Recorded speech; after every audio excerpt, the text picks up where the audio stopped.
The following is a presentation of iRacing.com Motorsports Simulations on LSRTV, the voice of sim racing.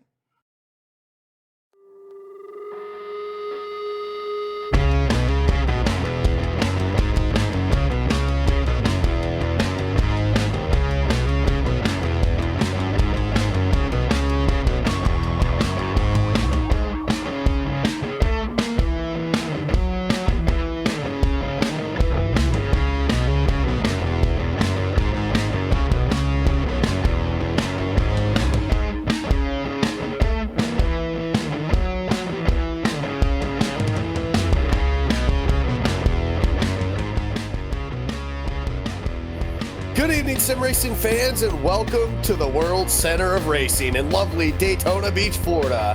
For everybody tuning in on iRacing Live, Facebook, and the land of YouTube, welcome to LSRTV's continuing coverage of the RealSimRacing.com Full Throttle Cup Series presented by Gary Mercer Trucking. I am Andy Kessler, and joining me tonight, I'm Top Speedway, it's Brian Macklin, and as always, our lovely and talented producer, Cisco Scaramuza, getting that picture to you. Tonight, Daytona, just 12 races left till the chase begins. Some exciting things have been happening. Segment 2 just started last week at Dover. And talk about getting off on the right foot there for Daniel Eberhardt. Comes out with the big win late, but it was an awfully close one too, to say the least. Oh, absolutely. And first, I want to welcome you back into the booth, Andy. It's been a pleasure working with you in the past. I'm excited to work with you again here tonight. But yeah, back to last week at Dover. That was an incredible race. One of the better races we've seen at Dover here in the Full Throttle Cup Series over the last couple of years. Absolutely exciting. I'm looking at the playoff cut line right now, though, and looking at how tight the points are right there for those drivers trying to make their way into the playoffs based on points. AJ Browning holds that position right now. He's got a 1-point advantage over both Shane Ewing and Doug Roth, and then Lionel Kalisto is just 4 points behind those guys as well. Then you have Austin Coop and Anthony DeBarro that are trailing just a little bit back. Austin is 17, and Anthony DeBarro is 28 points back. Each of these drivers have a pretty good opportunity over the next 12 races to find their way into the playoffs based on points, but certainly tonight being at Daytona, it's a chance for them to get a win and not even have to worry about the points. Yeah, and why not? Anybody in the field actually tonight. This should be a good one here tonight. Already looking at the qualifying so far up towards the front of the field. Some names we haven't talked about much all season long. Sean Bounty looks like he's going to start from a top 5 position here tonight. So that's a pretty cool thing for drivers like him. Struggles at some of the other tracks, but these super speedways really bring out some of these drivers that maybe not run up as front as much as some of these other guys week in and week out. But you come to these super speedways, there's some guys out there that know how to get it done when it comes to the drafting, and doing it here at over 200 miles an hour at these high bank turns at Daytona, especially under the lights. A lot of grip tonight, a lot of shiny cars as well too. This should be a lot of fun. And the championship, like you said, 12 races left to get in. There's a lot of time for those guys that are real close in the point standings to get there. But at the same time, what better way to do it than to find yourself in victory lane? And why not tonight? Why not here at Daytona International Speedway at the World Center of Racing? Some exciting things, though. Obviously with the season, how it's been going, drivers getting their wins. David Comstock a couple of weeks ago picking up his second win of the season to pull him closer with Daniel Eberhardt, Dave Washington, as far as the most wins heading into the playoffs. I mean, there's a lot of things going on as far as the races go and how the competition's gone. And I mean, how many fuel cautions we saw last week at Dover as well. Yeah, absolutely. The racing has been really good over the last couple of weeks. And like you mentioned, there hasn't been a lot of cautions. It's just been a lot of really good, hard battling throughout all these races. And I expect we'll see more of the same here tonight. They're going to be running at 200 miles an hour, bouncing off each other for most of the night for 100 laps. It's sure to be a very exciting race. And if you look at the qualifying times right now, this just shows you how tight the field is. Anthony DeBarro provisionally has the pole right now at a 48.078. If you go down to 20th, right now, AJ Browning is in the 20th position at a 48.125. So that is half a tenth. That is all that separates first through 20th. And if you go all the way down to the cars that have qualified, which only 25 have taken a lap so far, it's just over a full tenth of a second is the difference from the pole to the last car that took a lap. That's how fast and how competitive all of these cars are here tonight. Yeah, absolutely. And that's why pretty much you come to these restrictor plate races, especially in a series like the Full Throttle Cup series, you're going to get guys, out of the woodwork that could come out and possibly get that win. Guys to come to mind as well as Ross Cato. Seen him many, many a times at super speedway races, covering some broadcasts over and over the years. And I've seen him up front winning races at these super speedways as well, too. So that's a name we don't quite see or hear a lot about during the course of the season. He gets some good finishes. Don't get me wrong. He sits 14th in the standings right now. So he's done a really, really good job so far in the first half of the season to get to the point where he's at. But at the same time, to get a win here, to solidify himself a spot, that'd be a pretty cool thing to do nonetheless. But it's that time to head down trackside now as we take a look at tonight's LSRTV starting lineup. And how about, you said it, on the pole, Anthony DeBarro with a fast time of a 48.078. It's good enough to best out the number 5 with Joseph Tice. He will start second on the outside of the front row. Row number 2 is going to be the number 90 of Daniel Eberhardt on the inside, and to his outside will be the number 34 of Sean Bounty. Rounding out your top 5, it's going to be 2 weeks ago winner, 2-time winner this season, number 42 of David Comstock. And how about Shane Ewing? He's trying to point his way into the playoffs. He's qualified 6th here tonight. And then we have the Wiley veteran, Dwayne Vincent, starting in the 7th position. Ross Cato, you just talked about him. He's 14th. He's got a spot in the playoffs right now. He starts 8th here tonight. Andrew Freenar starts 9th. And then rounding out the top 10, Corey Wolf will start 10th. 11th on the grid on the outside of row number 5. It's going to be the 8 of Randy Yoakum. Sean Casto will start 12th. 13th goes to the 45 of Carl Shedd, still looking for his first win of the season as well. Mike Kelly, the number 2, will start 14th, while 15th will be the 28 of Scott Walter. My dark horse pick for the night starts 16th tonight, and that's Nick Silver. I think you need to watch out for the number 24 machine. I think he's going to have a pretty fast car tonight and be a threat when it's all said and done. David Washington's going to start 17th. Then we have the guy that won here in February, Trevor Rapallo, looking to see if he can sweep the Daytona races this season. He starts 18th. We'll have to keep an eye on him here tonight and see how he handles the race. Nelson Rivera starts 19th, and rounding out the top 20, AJ Browning starts 20th. 21st, a winner already this season, the 11 of Dylan C. Jones. Bruce Ackerman will start in the 22nd spot. 23rd goes to the number 10 in series admin, John Abbott. Giovanni Bromonte will start in the 24th spot, while 25th in the last car to take the qualifying time, it's going to be the 33 of Douglas Wyatt. The last 4 cars in the field here tonight, Lionel Callisto, 26th, Kyle Barnes, 27th, Austin Coop, 28th, and Braden Whittaker, 29th. Those 4 drivers did not take a time. They're taking a provisional. We'll start at the back of the field for Austin Coop and Lionel Callisto. They're looking for a spot in the playoffs. They have a long ways to go tonight if they want to get a decent finish, Andy. It's going to be a very exciting race. 100 laps under the lights here at Daytona. What do you expect to see out of these drivers here tonight? I'll tell you what, it's going to be no holds barred out there. A lot of these guys looking for that win, looking to get themselves into that chase. A lot of guys on the outside looking in. I mean, how about a shout out to Lionel Callisto? No qualifying time here. He's going to start in the back of the field. But how about what happened last week? How about a top 5 for that driver in the number 26? He finished 4th last week at Dover.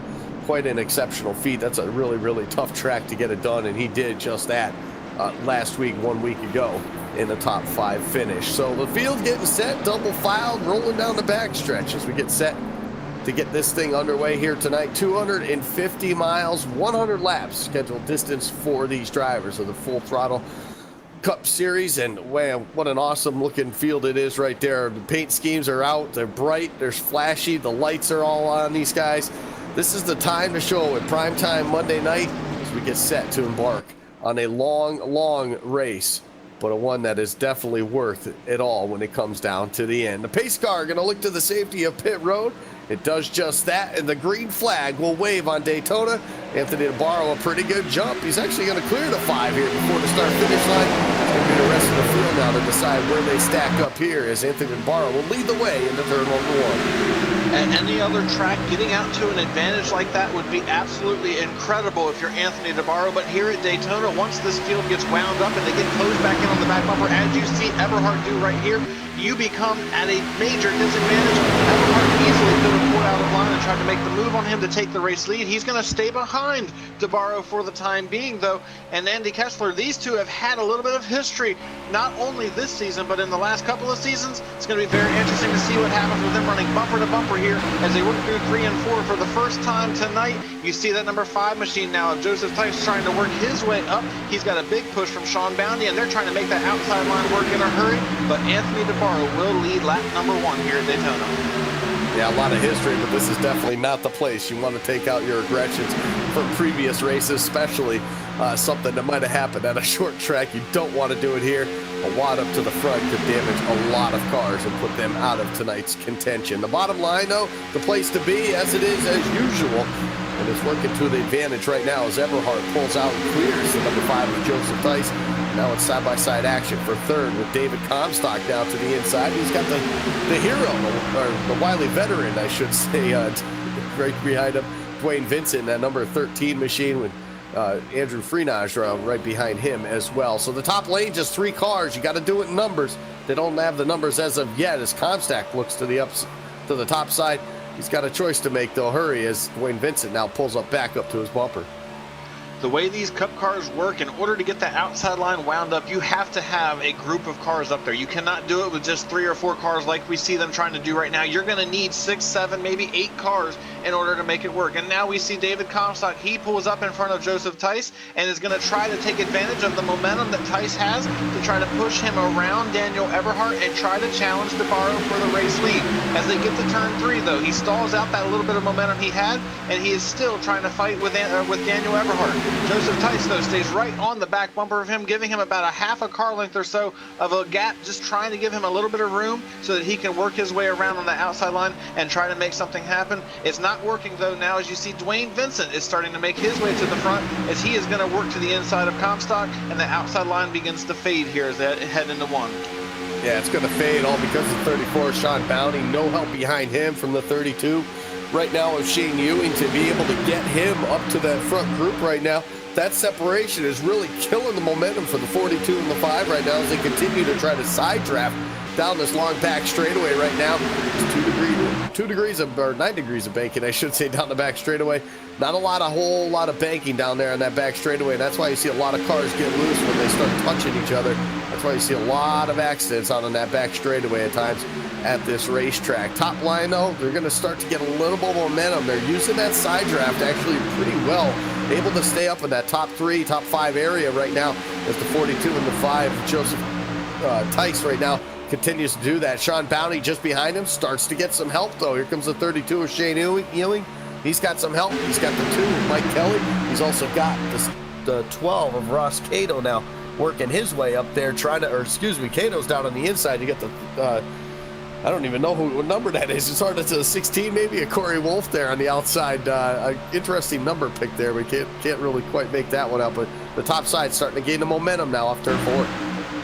Yeah, as they start getting more cars lined up out there, the outside line is beginning to pick up some momentum. They now have 6 cars lined up on the outside line, and you see how much of a difference that makes as Comstock, who was starting to slip back just a little bit as the lead car on the outside line, he's beginning to make his way back towards the front. He's gotten back up to the door of Dwayne Vincent. At one point, he was almost to the door of Daniel Eberhard. They did stall out just a little bit, but look at the run that Comstock's going to get off of turn 2, and it looked like for a second Eberhard considered going up there, but he did not have the momentum he needed to pull up in front of Comstock. Comstock got a great run, pulls door to door with Eberhard, now tries to go up there and challenge with DeBarro, but just doesn't quite have the speed he needs yet. But he's going to get a solid run right here off turn 4 yet again, which might carry him to the door of Anthony DeBarro, but DeBarro still will lead this thing here as they complete lap number 6 at Daytona. He's led every single lap so far since the drop of the green flag. Anthony DeBarro doing what he needs to do, protecting that bottom line, protecting the yellow line. He cannot get past on the inside, so he's only got to worry about that outside lane. And right now, even though they got 6 cars up there, the momentum has not been able to carry him all the way up to challenge for that lead just as of yet. The separation now between Comstock and Joseph Tice right now is the problem that's holding it back, as you see Comstock slip back to 3rd place now alongside that 13 of Dwayne Vincent. He'll reconnect, I should say, with the number 5 of Joseph Tyson. Now they'll start to try to make their move off of turn number 4. As they work their way, here comes Eberhardt now to the high side. He'll try to make it work. He'll try to get that lead as he comes to the triangle. Give it to the 90 for that lap. Eberhardt with a solid move to the high side.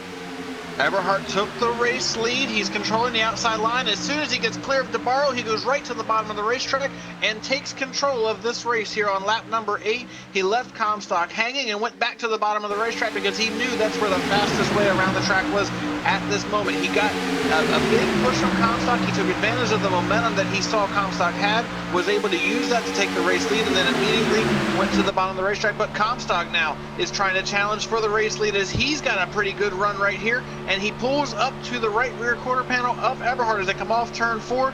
Doesn't have the push that he was looking for and is not going to have the run that we saw Eberhardt have a lap ago. Eberhardt will still lead here at Daytona, but I do want to take a second just to show a little bit of a varying strategy. You got all these guys running at the front of the field right now that are racing really aggressively, Andy, but if you look back around where John Abbott is at right now, back in the 24th position, there's a group of 5 cars that are hanging back. They're about 2 seconds off the main pack. You've got John Abbott, Sean Casto, Nick Silver, Kyle Barnes, and Austin Coop. They're just hanging back there, waiting for something to happen and waiting for that big crash to happen so they can try to avoid it and then pick up some essentially free positions on the racetrack and set themselves up for a race at the end of this thing. They know this thing is 100 laps long. There's no reason to get up there and be too aggressive at this stage. That's what they're looking at. Yeah, and that's the best part is that we're just about 10 laps through this, working lap number 10 right now. And all 28 cars that took the green flag, they're just 2.5 seconds away from each other. That's pretty amazing as well, too. But you definitely got to like the strategy of that. Even some guys a little bit ahead of them there, the 33, the 19 as well. Bruce Ackerman up there, Douglas Wyatt, 37 to Giovanni Bermonti. I mean, those guys all doing basically the same thing. Didn't get the qualifying effort they wanted. So instead, that changes their strategy just a bit. They figure, hey, we'll stay towards the back. We'll make sure that we get this figured out, and then we'll end up getting up to the front when it matters the most. Remember, 250 miles, 100 laps. It's a long, long ways to go. You're probably looking at about 3 to 4 pit stops for these drivers as well, too. So a lot of that comes into play here over the course of the night as well, too. We've got a little bit of a connection issue going on for one of our front runners. David Comstock appears to have fallen out of the race server and is no longer up with the lead pack. He's currently being shown all the way back in 28th, and looking at his connection quality, he's about to fall out of the server. So for one of the guys that was running up inside of the top 5, this is not how he expected his night to go. Unfortunately, he's going to lose multiple laps depending on how quickly he can get back in. He will certainly lose at least 2 or 3 laps, but a big problem for one of our playoff contenders. Fortunately for David, he does have a pair of wins here this season, so he's not going to have to worry about falling out of the playoffs, but certainly not how he wanted his night to go. Meanwhile, at the front of the field, everything is starting to settle down just a little bit, Andy, as they are single file through much of the top 10. Actually, I think pretty much the entire top 10. You have to go all the way back to about 15th right now, where you see Sean Boundy, who's trying to lead that outside line. He's got Corey Wolf, and I believe that's the number 28 of Scott Walter right behind them. They're trying to make the outside line work, but now that the front cars have bailed out and went to the bottom of the racetrack, there's just not enough help, and you see now Sean Boundy has also made his way to the bottom of the racetrack. So single file now through most of this field. Unfortunately, that's what we're starting to see as these guys get a few more laps on the tires. Yeah, you're seeing just that. How about the battle for the lead trying to heat up right now as well, too, as Anthony DeBarro actually went to the outside, had some momentum, had the run off of turn number 4, went to the outside. The problem was nobody wanted to go up and help him. So now you're going to see that number 96 drop back and back and back now through the field. Not sure if this was a planned move or not for the 96.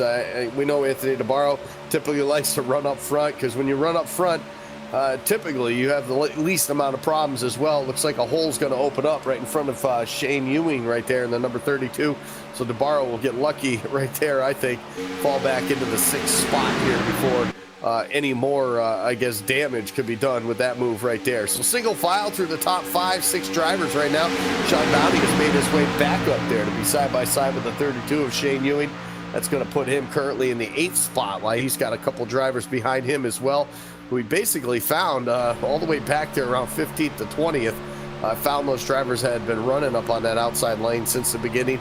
and now has caught them, and now is starting to work his way back up towards the front. DeBarro saying, hey, I'll go with you guys. He jumps out to the high side, down the back straightaway.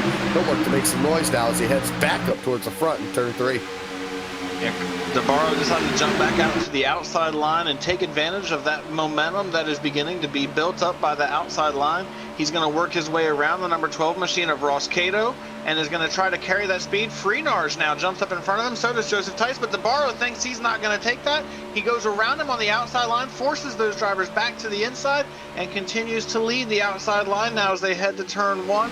And DeBarro, he's one of those drivers, Andy, that's on the outside of the playoffs right now. He's 28 points behind the cutoff coming into tonight. He can't afford to get shuffled back into the danger zone, as I like to call it here at Daytona, and get put in that position where he could get caught up in the big one, because he needs those points right now. He does not have a win coming into tonight, and he does not have a guaranteed spot in the playoffs. So he's got to be very mindful of his position and not get himself in a spot where he could lose a ton of points here tonight. Yeah, you're absolutely right. Not only that, though, we got to keep in mind, too, that over the last couple of seasons, Anthony DeBarro, one of the most winningest drivers, too, as well through the series. So any given week, any given track, you can see that 96 up front, too, as well. I'm sure that's in the back of his mind as well. You don't want to take any chances, though, like you said. You don't want to take those hits if you can avoid them in the point standings, because you just don't know. It's such a great competition throughout this field. Wins do not come easily. You can talk to that to a lot of the big-time drivers. Even the drivers like Dave Comstock, who won 2 weeks ago, who has 2 wins on the season.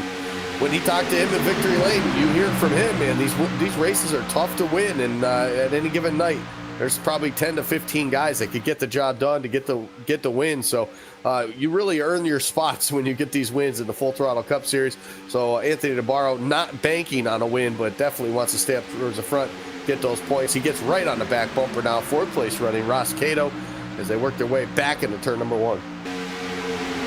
Yeah, absolutely, and we have another front runner that's having issues. Andrew Freenars just lost connection or maybe disconnected from the server. Not sure we have trouble. The backstretch, though, is Joseph Tice, Anthony DeBarro, and a host of others are around on the back straightaway. And our first caution of the evening that started right up at the front. It looks like the 12 of Ross Cato got into the back of Joseph Tice, kicked him sideways, and chaos ensued from there. I saw at least 3 or 4 more that piled in, but for the first time here tonight, we're under caution, and it was a pretty big wreck on the back straightaway. Andy Kessler took out several of our front runners.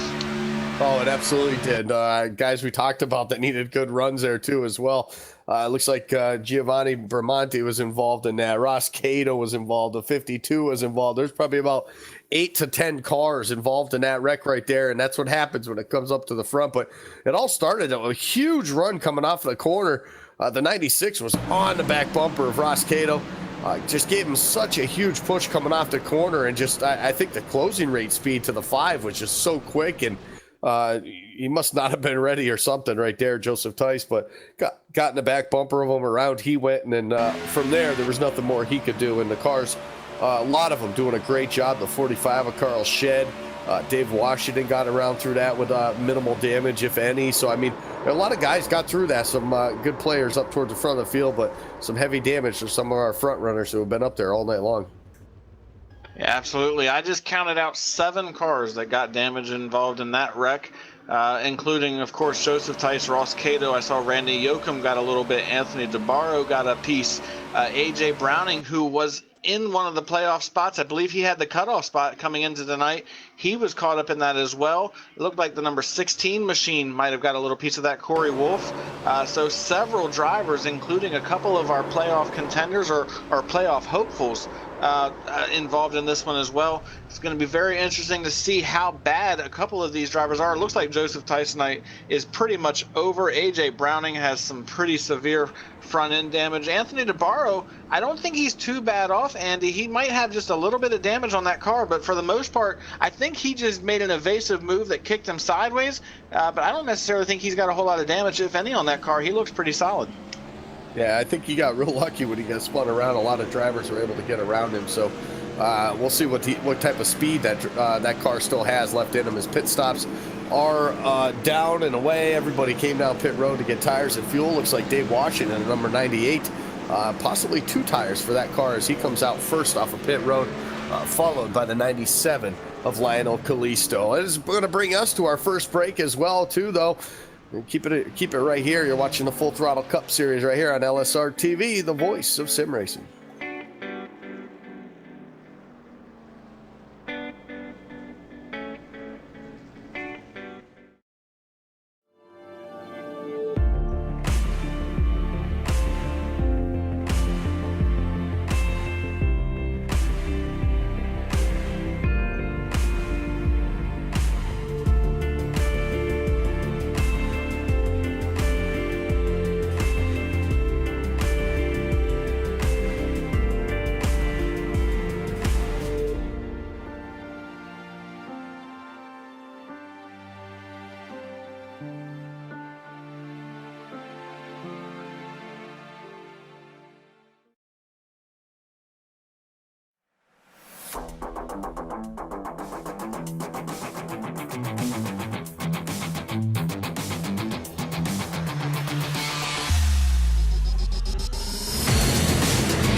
Welcome you back here to Daytona International Speedway. It's the Real Sim Racing Full Throttle Cup Series right here on LSR TV. How about Hippie's Paint Shop? For over 5 years of experience providing top quality custom paint schemes for all iRacing vehicles at a low price. Because after all, at Hippie's Paint Shop, the cost isn't high, just the painter.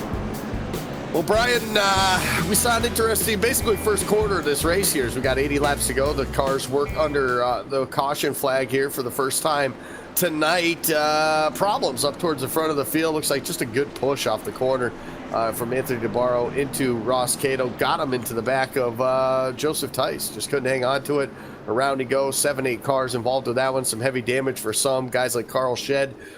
Some heavy damage on his front end. He decided to pull it behind the wall here tonight. But other than that, looks like we're going to get things back underway. And some new players up towards the front of the field. Dave Washington, we haven't seen much of him yet this evening. Kind of running mid-pack. Well, he took 2 tires on that pit stop. He's going to find himself now in the front row to start this thing back off. And how about the 97 of Lionel Kalisto? Good spot, good pit stop for him as well. He'll come out on the outside row. Yeah, absolutely, and he's one of those drivers looking for a good race here tonight to try to get some points to maybe move himself into one of those playoff spots. And with A.J. Browning being involved in that wreck, he's got an opportunity to make up some points, as well as a couple of these other drivers that are on the outside looking in. Anthony DeBarro got lucky. He needs to get through this race cleanly and try to get some good points here tonight. That he does. So, pace car will head to pit road. Green flag will wave once again here at Daytona. 79 to go as Dave Washington and Lionel Kalisto side by side. It's for the time being. No help behind the 97 right now. Looks like Dwayne Vincent maybe a little bit slow on that restart right there. It looks like Daniel Eberhardt going to give the good push along with the 32 of Shane Ewing. And they're going to push the top two, making the top three now as Dylan Jones joins the party on the bottom side. Him and Sean Bounty will push the top three now out clear as they work their way down the back straightaway. And the top three is single file now down the back straightaway. Almost the top four as Dylan Jones is starting to get closer to being clear of the outside line, but Kalisto now begins to fight back now that the outside line's getting a little bit of momentum. Dwayne Vincent got caught up. He was able to start pushing that number 97 machine, and now they're starting to make their way back towards the front as you see Kalisto begins to work to the outside of Shane Ewing. He's gapped Dwayne Vincent just a little bit. Not sure if that was Dwayne holding back or if Kalisto just got a pretty good run, but now they're back bumper to bumper, and you'll see that outside line begin to move forward just a little bit. There is a fourth car up there with Corey Wolf, who is trying to get close enough to help, but right now he's not going to be able to. Shane Ewing slid up the track like he was going to try to move up into the outside line. He was not able to get in front of Kalisto, and he had to get back down to the bottom. A very hairy moment on the back straightaway. That could have been huge for this field if they didn't work that out, but they do, and now you see Kalisto still trying to charge the outside line. Not clear is what the spotter said right there. Shane Ewing thought he had a chance to go up to the top side.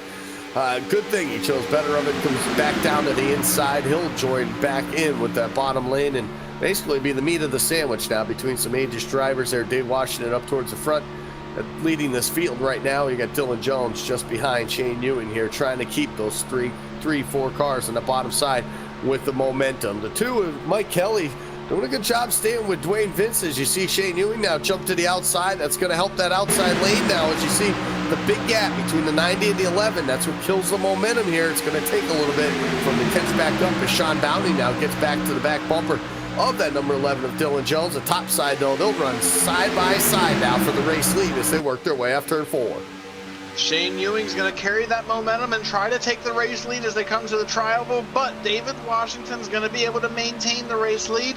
He had a great push from Daniel Eberhardt on the bottom of the racetrack, and that allowed for Washington to keep the race lead. However, Shane Ewing is not going to give up that battle on the outside line, as he has still got a great push from Lionel Kalisto, and he's also got Dwayne Vincent and Mike Kelly back there trying to help them out.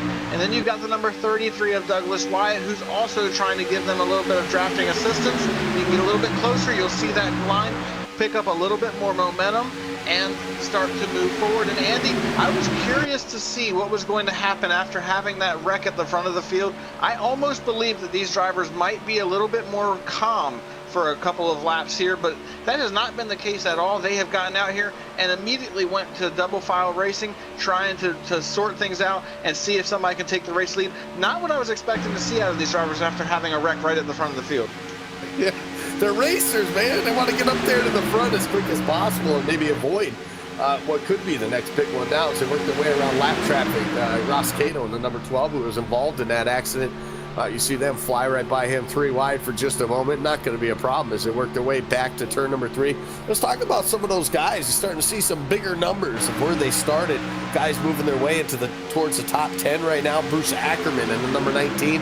He's up there to 11th. How about Douglas Wyatt, 25th starter, up to 12th now. You got Nelson Rivera from 19th to 13th. And how about John Abbott as well, 23rd to 14th as they work their way around some more lap traffic. These drivers taking advantage of some of those guys that did have the problems early on. They had a great pit stop. They come out. Now they got an opportunity here to run inside the top 10 here in this second run. Working lap 27 off turn number 2. The top 3, well, they're all teammates of some sort here as they work their way down the back straightaway. Single file. They go side by side for 4th.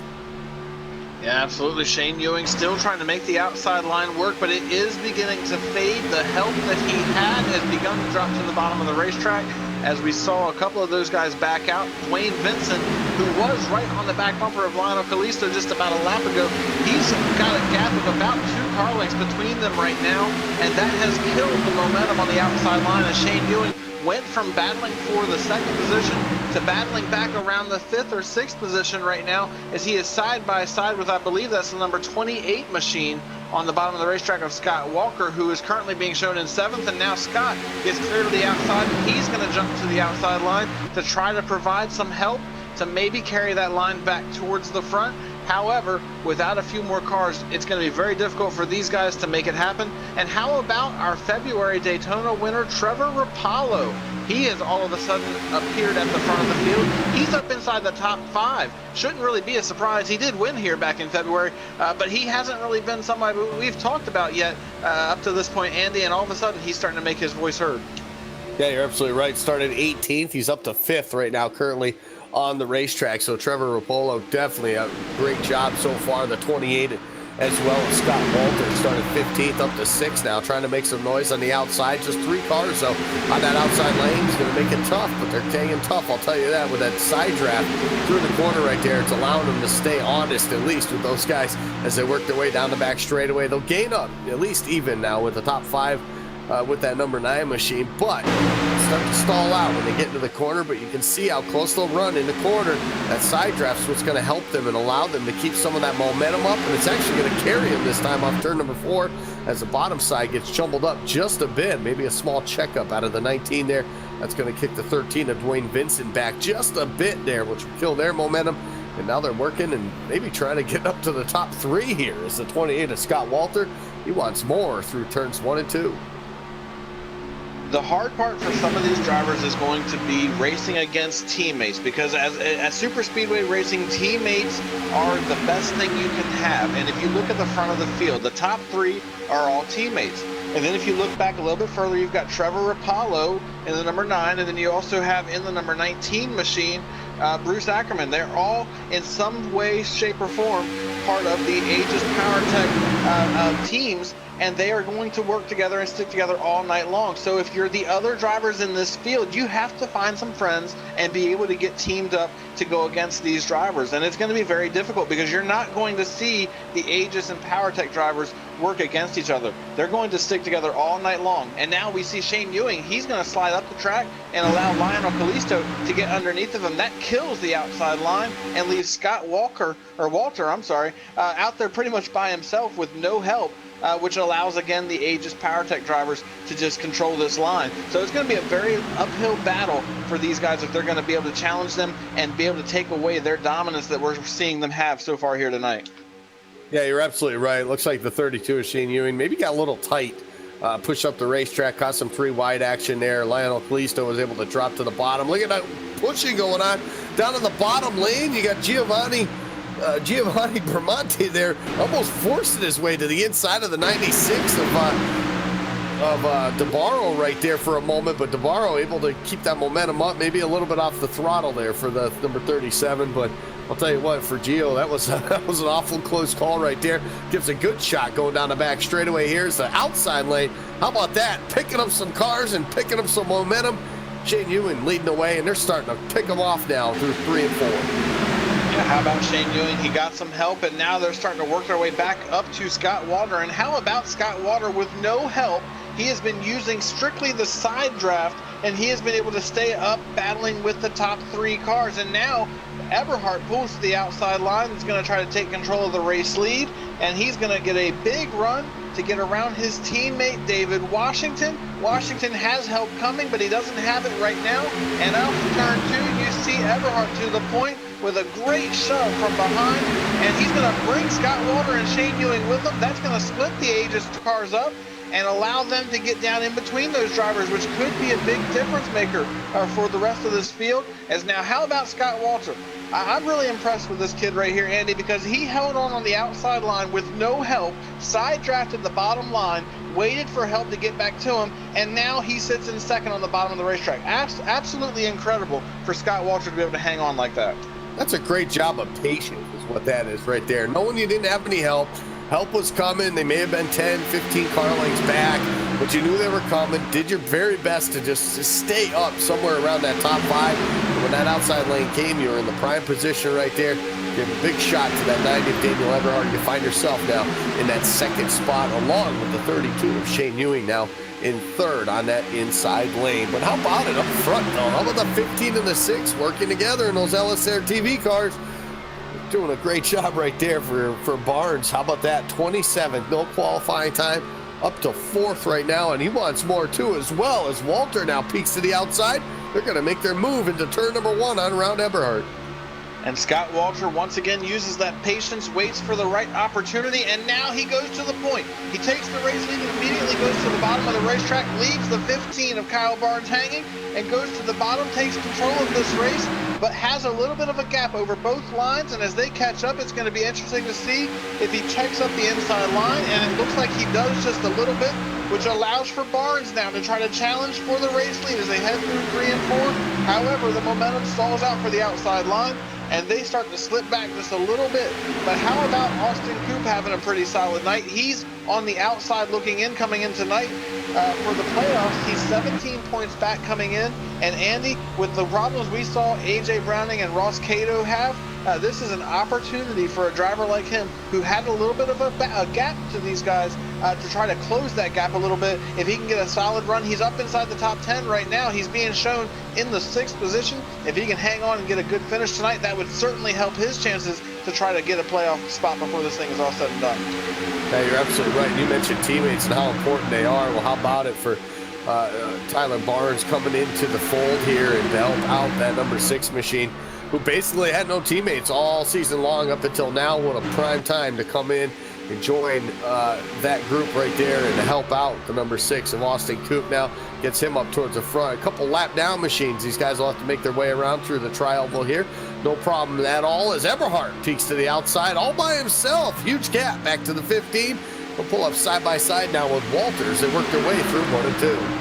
I watched that move forming up. Eberhard laid back on the leader and decided to try to get a big run to see if he couldn't make that move by himself. And I have to applaud that effort because this is something you need to know whether or not you can do now so that you can try to plan that move for later in the race. And as of right now, the move looks like it's working out for Eberhard as he's got about a half a car ahead of Scott Walter as they work through 3 and 4. And it is starting to pan out for him as he gets a good run up off the corner. He's got a big push from the 15 machine as they come to the stripe. Scott Walter looks like he's going to edge ahead at the line, but Eberhard tried to make that move work, and I really like this effort because he gets to try it. If it doesn't work, he knows it's something he can't do at the end of the race, but if it does work, he knows it's something he can do at the end of the race, assuming he's in a position to need to do that. Learn your lessons now so you can apply them later. That's a beautiful strategy, and now they're fanning out on the backstretch. Not sure what happened there, but all kinds of chaos ensued, and it allowed the outside line to get a great run, and Eberhard back to the point here in 3. Yeah, it looked like the 28 of Walter wanted to kind of maybe block that top lane as well and the bottom lane at the same time. Didn't quite work. Ewing thought he had an opening to the bottom. Ended up having to go underneath the yellow line, which kind of checked the bottom side up just a bit. Credit goes out to the 98 and the 11 there for giving him the room to come back up the racetrack. Allows Ewing back up into that 3rd in line there on the bottom side. So good effort right there for Ewing. He wanted to get that spot, but a good heads up, knowing you still got over half of this race left to go as we work on 39 now off of turn number 2. How about that that Tyler Barnes now all the way up to 2nd. He's got a host of people on the outside lane now giving him a help here as they make their way down into turn number 3. They'll have just the slight advantage now with Austin Coop right on his back bumper. Yeah, absolutely. And those 2 LSRTV cars working together, and they are making a big run here off turn 4. And for the first time tonight, Kyle Barnes is going to go to the point. He leads here at Daytona. He was able to edge ahead of Eberhard and takes the race lead at the stripe. The problem is he was not able to get clear to the bottom, and Eberhard is going to keep that car pinned to the bottom of the racetrack and be able to try to challenge back as they come off turn 2. You see Eberhard edge ahead. And now it's a drag race down this really long back straightaway here as we wait to see who's going to win the drag race. Kyle Barnes is trying to make it happen, but Eberhard is not going to let it happen as he gets ahead as they head back to turn 3. A great race here at the front of the field. How about these drivers up here battling for the race lead? They're racing like it's the last lap, and we still got 60 laps to go, Andy. Oh, this is absolutely phenomenal. I love it. Love what we're seeing right now. It just shows you these guys don't want to ride around. They want to get up there. They want to lead laps. They want to be in the front, and they want to be on the spot here each and every lap, and they're doing just that. And how about these plate tracks so far this year, Brian? We saw Daytona back in February, a rookie, Trevor Roppolo, pick up the win, his first ever start. Then we go into Talladega a couple months back, first ever start for Andrew Freenage in the 47. He picks up his first victory at a plate track. I mean, it's just been that type of year for the plate tracks, and now you look up front, How about the 15? How about the 28? How about a couple rookies up towards the front, leading laps and making noise here with all these veterans right around them? So basically what you're saying is the plate tracks are a great opportunity for a rookie to come in and get their first win. I agree with that wholeheartedly. It is absolutely incredible, but that's what these types of races bring. They bring opportunities, an opportunity for a driver that you wouldn't normally see at the front of the field to have an opportunity to go up there and challenge and race with the guys that we talk about every single week. They get to make their name heard, and they could potentially win a race and get themselves a spot in the playoffs.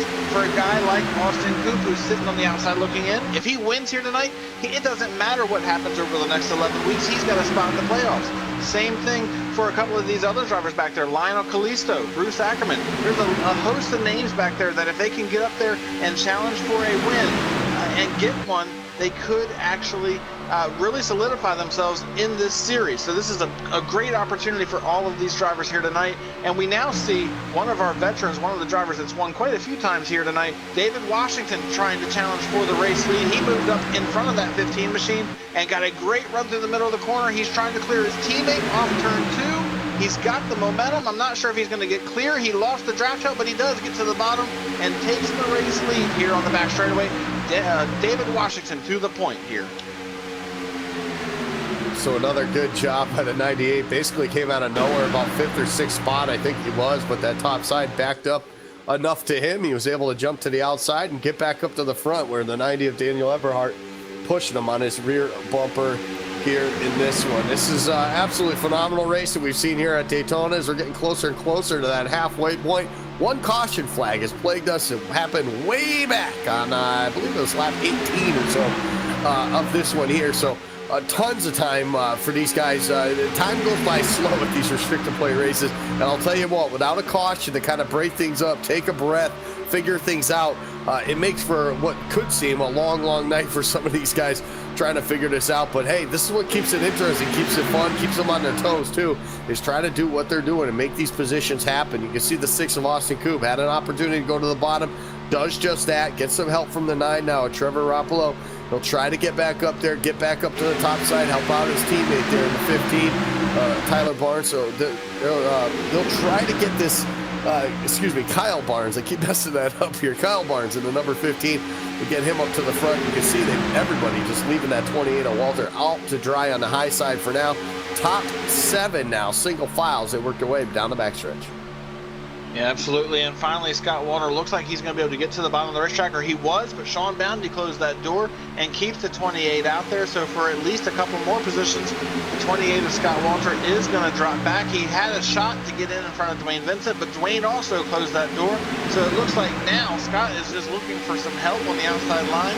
Shane Ewing is hanging back there on the outside line and is coming to give him some assistance in a moment. No, as soon as I say that, Shane Ewing drops to the bottom of the racetrack, and now we just have 4 cars out on the outside line, but they're all the way at the back of the pack. Scott Walter is now officially leading that line, but it's all the way at the back. He's got Corey Wolf, and now he's just got Corey Wolf, as Sean Casto and Nick Silver both go to the bottom. So with the exception of those 2 drivers and a lap car that the field is working by, we are single file all the way through this field.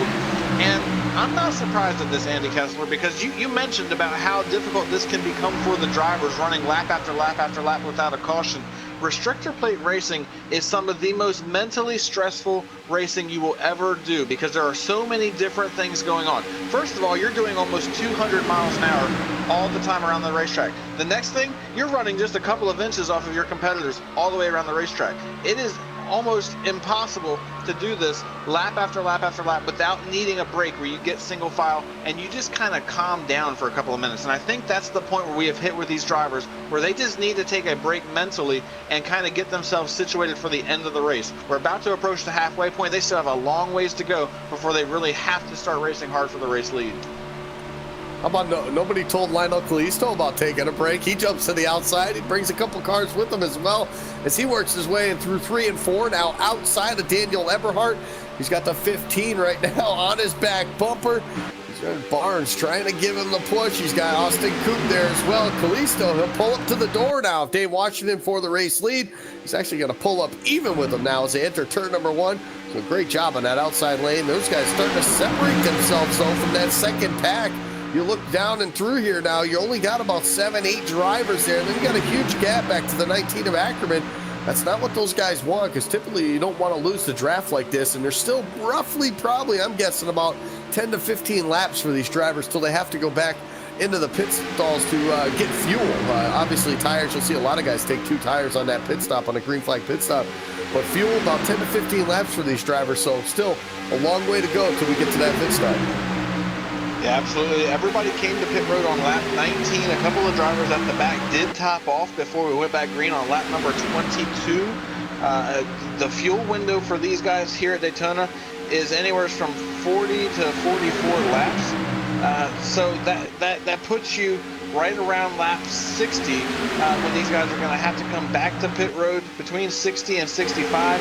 The important thing is that they're going to need to make it to at least lap 60 so they can make it a one-stop race to the end. The last thing you want to have to do is make 2 stops when other drivers may potentially be able to make it to the end on just 1. So we're going to have to watch and see as that works out to see how far these guys are able to stretch it and if they can make it a one-stop race to the end. Lionel Callisto had some help at the top of the track, but he lost that help as the 15 of Kyle Barnes went back to the bottom of the racetrack, and Callisto gets left out to dry as he is now just looking for a spot on the bottom or potentially looking for somebody to come up to help him. But so far, that is not happening. He's going to have to get a gap, which it looks like he's going to have behind Austin Coop, which will push him back to, I believe that's the 7th position, 6th position actually, and he does indeed get to the bottom of the racetrack here on the backstretch. So single file, they run about 10 laps, maybe 12, till they have to come down to pit road. And how about it? We're working the halfway point here now as they come around turns 3 and 4 now. And they get their way through turns 3 and 4, down the front stretch. We'll make it halfway this time by. And let's take our midway race break too as we make that halfway point. Let's take a look at our iRacing Midway race break, brought to you by iRacing, the leading online racing simulation. Developed from the beginning as centralized racing and competition service, iRacing organizes, hosts, and officiates races on virtual tracks all around the world. In the fast-paced world of esports, iRacing is a one-stop shop for online racing with officially sanctioned racing from NASCAR, IndyCar, IMSA, the World of Outlaws, the Cars Tour, USAC, and much, much more. Dave Washington, the number 98, leads the way now as they work their way off of turn number 4. Daniel Eberhardt currently in the 2nd spot. Another teammate, the 47. He's a couple laps down, though. It's Andrew Freenage right now. 1 lap down in 22nd, but he's 3rd in line. You got the 9 of Trevor Rapolo now in 3rd. 4th goes to Kyle Barnes. Austin Coop currently in the 5th position. 6th goes to Lionel Callisto. Sean Bowney currently 7th. 8th goes to Bruce Ackerman. Dwayne Vincent 9th. And rounding out your top 10 currently is the number 2, Mike Kelly. Yeah, as we work into the second part of this, Nelson Rivera is running 11th right now. Then we have Dylan Jones sitting in the 12th position. Giovanni Bramante sits 13th. Corey Wolf is 14th. Then we have Douglas Wyatt in 15th. Shane Ewing sits 16th on the racetrack. Then we have Scott Walter, Sean Casto, Nick Silver, and John Abbott, your top 20 here at Daytona. 21st and the last car on the lead lap, but in jeopardy of going a lap down, is the number 8 of Randy Yoakum. Some damage in that first accident early on tonight. Finds himself far behind. 1 lap down in 22nd. We mentioned him, Andrew Freenage, in that number 47. He's 3rd on the racetrack right now, but 1 lap down, scored in 22nd place. Anthony DeBarro just went a lap down as well. He sits 23rd. 8 laps down is A.J. Browning with the damage he's had.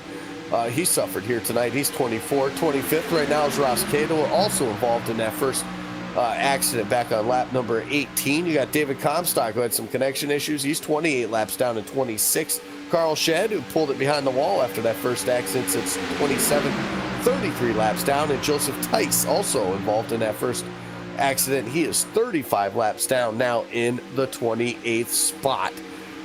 It's been a great first half of the race, but I'll tell you what, it's going to be an awesome second half as well. Pit stops are coming, and as this concludes our iRacing Midway race break, for more information on a wide variety of sim racing possibilities online, visit iRacing.com and sign up today. For a limited time, you can visit iRacing.com/World of Outlaws and take advantage of exclusive promo codes to get yourself on the sim with a 1-year membership for half of the price. A fantastic one we got going on here from Daytona. We're getting closer and closer to the first green flag pit stops, I should say. Those should be coming here in the next 5 or so laps. Yeah, absolutely. We're waiting to see when these drivers are going to make their way to pit road. Everybody has gotten the single file on the racetrack, and it's just a matter of time before they start signaling that they're going to come to pit road. And this is where things get very interesting, Andy Kessler, because as these drivers get ready to come to pit road under green, they have to make sure the drivers behind them are aware of what's going on. Let them know that they're coming to pit road, and let them know that you're going to be checking up coming off turn 4. This is where things get very exciting, because when you get on the brakes coming off turn 4, you're going to be going from 200 miles an hour down to 55, and you don't have very far to do it, just a couple hundred yards to get the car woed up and get down to pit road speed. We could see some people locking up their brakes, sliding the tires, maybe get caught speeding coming onto pit road. There's a lot of different factors that are getting ready to happen for these guys. Yeah, at pit road, we've seen it time and time again, can make or break your race at Daytona or at Talladega, any of the super speedways. One little slip up, like you mentioned, sliding the tires, hitting the cone, a small penalty, not, sliding through your box. I mean, there's a number of things that could go wrong. You have to be spot on perfect if you're going to get this done. 3 wide action, though, up towards the front of the field right now. Everybody not wanting to run behind the 90. If Daniel Eberhard, he poked his nose to the outside, hoping to get a push from the 15 and 6. They chose to go to the top side. 3 wide action now for that 5th spot here. Eberhard, though, has some help. He's got Ackerman, a teammate now behind him. Dylan Jones as well. They'll make their moves to the inside now as you see the 47 of Andrew Freenage come out. He wants his lap back the hard way as he works his way around Dave Washington. Yeah, absolutely. Normally we'd be saying this is the battle for the race lead, and we do have one as Eberhard is trying to take the race lead away from his teammate David Washington, but he's not going to be the lead car on the inside line as Freenage takes control of the inside line. If Eberhard can get a run to get clear of Freenage, he'd be the race leader. He is the race leader as it stands right now. He's got help from his teammate Bruce Ackerman and Dylan Jones behind them. That third groove that we saw Kyle Barnes and Austin Coop trying to make happen, it has faded as Coop has fallen a couple of cars back from his teammate or his partner on the racetrack in Kyle Barnes. He's got a couple of cars between them now, and the outside line is beginning to drop back again as Daniel Eberhard was just not able to make that work. He's now going to drop in line behind David Washington. But how about this for Freenage? If he can catch a caution as it stands right now, he'd be back on the lead lap here. And he is on the lead lap as it stands right now. Unfortunately, he's at the tail end of the lead lap, and he's going to need some help to get back into this thing to race for the race lead. Absolutely. Put him on the tail end of the lead lap now for Andrew Freenage as he works her way off of turn number 4. Dave Washington on the back bumper. A couple more laps, I think, is all these drivers have until green flag pit stops will start happening here. And I think a lot of that you saw right there was guys trying to just shift, and you saw them all in front. Top 5, 6 guys right now in that bottom lane. All teammates. It looked like they were giving each other room to try to get to that bottom lane, because I have a feeling you're going to see all those cars head to pit road at the same time here as they work their way now down the backstretch here on lap number 59 here. So we get closer and closer to the end of this thing. You talked about that mark of lap 60 you wanted to get to with about 40 to go. Well, these guys are right at that point now here. Another lap, maybe 2. You're going to see them come down and possibly might be able to make it all the way to the end. Well, at this point, they should be able to make it to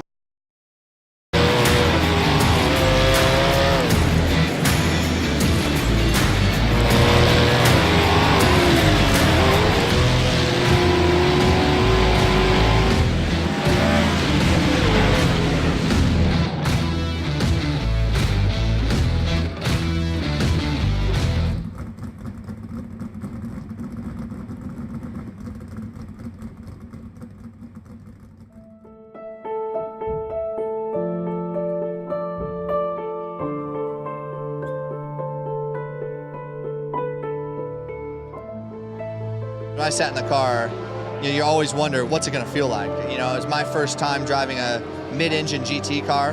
My thoughts were, wow, this is really good for our first time in a car. I was really surprised by it. You're sitting low, you got the A-pillars at steep angles, the windshield's at steep angles, you can see the fender flares.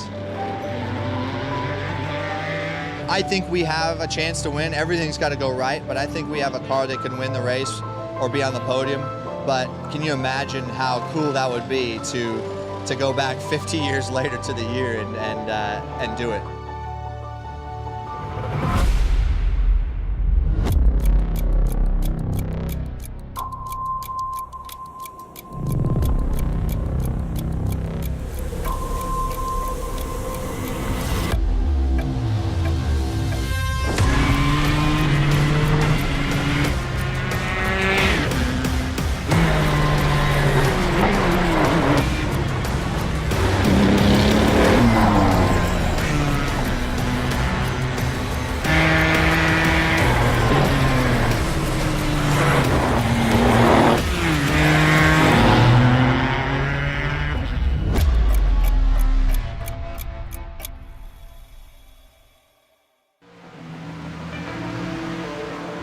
Welcome you back here, Daytona International Speedway. Green flag pit stops just happened. All our leaders now back out on the racetrack. Kind of some separation. We'll talk about that in just a moment. But how about to keep track of all this stuff? Joe Real Timing, coverage of the RealSimRacing.com Full Throttle Cup Series is brought to you by Joe Real Timing, the official timing software of LSRTV. Whether you spend your time on the sim behind the wheel or on the pit box or from the spotter stand, JRT is the go-to software for iRacing timing and scoring analytics. Get yourself a basic download for free or go get the pro version today at joel-real-timing.com. Dave Washington, your current leader. Daniel Eberhard, Bruce Ackerman, Dylan Jones, right there, the top four. A little bit of separation, but it's starting to close now. It's Lionel Callisto in that fifth spot. Austin Coop. You got Kyle Barnes. You got Trevor Rapolo trying to gain back what he lost. He's about 3 seconds back now in that eighth spot, so a little problem on pit road. Brian and myself have been talking about that all night long. One mistake on pit road, and you can see what happened. 3 seconds back are these guys now trying to push their way back towards the front of the field. A lot of separation now, just 19 cars shown on the lead lap. After that round of pit stops, you got 7 in that front pack. Then you got to go back a little bit further. You got 5 cars, only 4 though on the lead lap. You got with the 9, the 7, the 24, Nick Silver. You got Sean Casto in that group as well in the number 52. But you can't forget about Andrew Freenage in that number 20 in the number 20 spot, 1 lap down. He's right there in that number 47 car, trying to help out a teammate just ahead of him. A little further back, you got another group. Corey Wolf leads that pack with 60. In the number 16, he's got Dwayne Vincent. He's got the 2 of Mike Kelly. He's got the 33 of Douglas Wyatt and Sean Bounty as well, too. And then you got John Abbott making a good run right now. Still 1 lap down in 21st, but he's trying to stay with it. How about a little trouble for the 9 going through the tri-oval? Trevor Rapolo there, down through the grass. He'll get it back up, but he's slow right now with the speed as everybody makes their way around him through 1 and 2. So a little problem there for a driver that was on the lead lap. Was up in that front pack. Was 3 seconds back after the pit stop. Now he's got nobody to help. Looks like Giovanni Bramante will step out and help him out now, get him back up to speed. Yeah, he's going to have a bigger issue, though, because when that happened, when he got shoved through the grass, he actually went down below the commitment cone on pit road. And I believe, according to the way iRacing works, that will be a pass-through penalty for the number 9.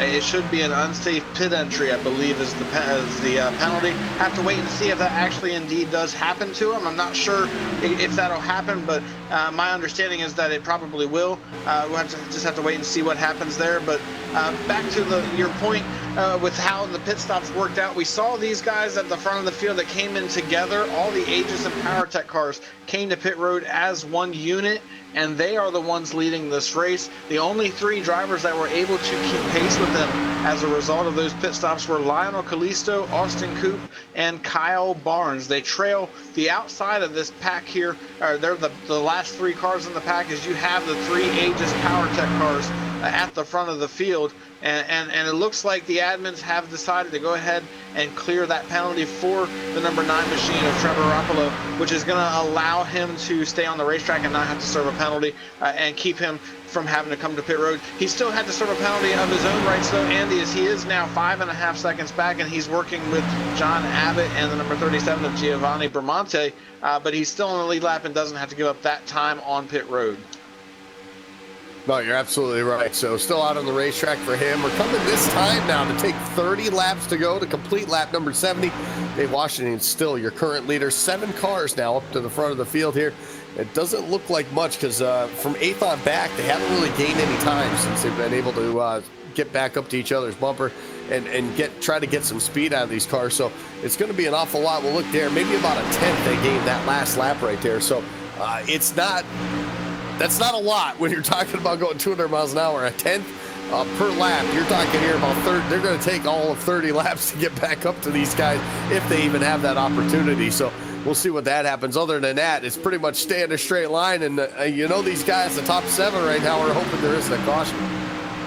Oh, absolutely. But if you're the drivers that are from 8th on back, you absolutely want to see a caution so that you can get caught back up and be able to race for the race lead. They have an opportunity to try to run these guys down. If they can stay organized, stay single file, and work together for a while, there is enough cars in this line where they actually outnumber the leaders, and they could make up some time and potentially catch them. As you see, they actually gained over half a second that last time by, which is going to help them dramatically in trying to catch the race leaders and give themselves an opportunity to get back up there. If they can do that every lap, they would catch them in just about 6 laps time. So they have an opportunity here, and it looks like they have realized that, because they are staying single file and they are carrying a tremendous amount of speed, which is allowing them to close that gap down in a hurry. And it's being led by the lap car of Andrew Freenarge, who himself is looking for a caution just so he can get back on the lead lap and be able to challenge these guys for the race lead, and maybe challenge for the win here in the closing stages of this race.